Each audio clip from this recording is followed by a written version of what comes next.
Okay, after the threads are cut, you're going to take their tool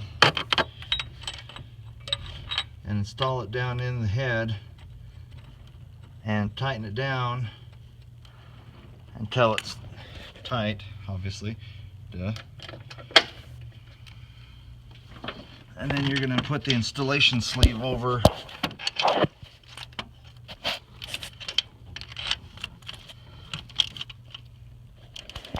Sorry about the video there, it sucks.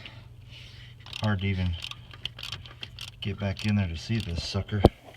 There we go. There.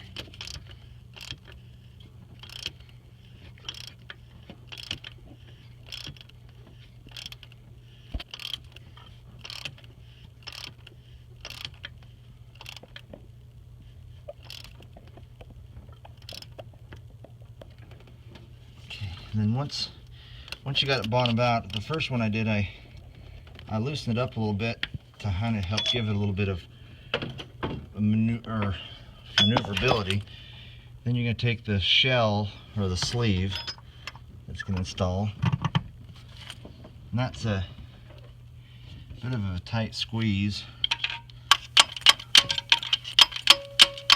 But you want to make sure that goes all the way down to the base of the head. You don't want to have it get caught up by the hold down ridge on the head that holds the injector down.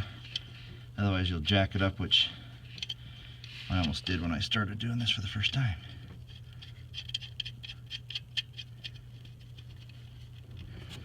Okay. Put the other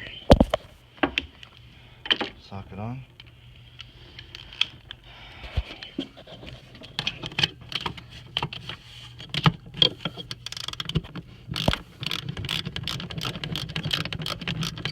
So essentially we're using the threads that we cut as a pulling device to pull the old cup out.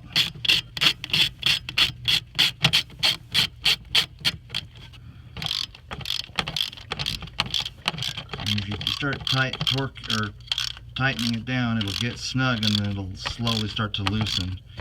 And that's kind of where you want to get it to, knowing that, okay, the cup's starting to pull out of the head. You want to be just really gentle with it.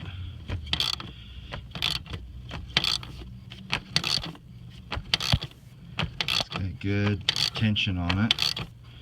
You feel it starting to loosen, so it's starting to pull the cup out.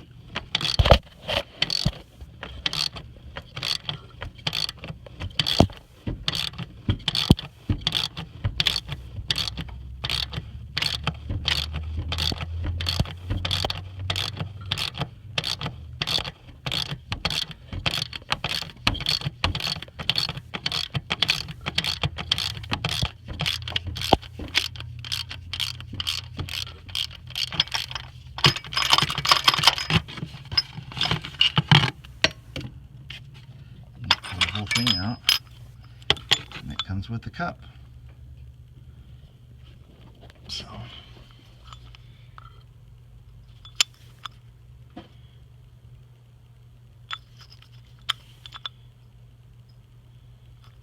the crack develops right about right here, past where the cup goes.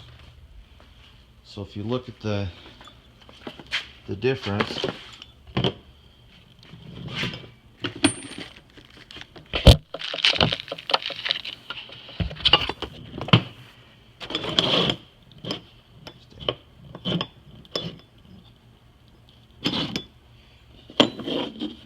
there's the new cup there. So essentially you're adding that much material to it to cover up the crack in the head, and you use this retention compound around there, around the base, to make sure you get a good seal.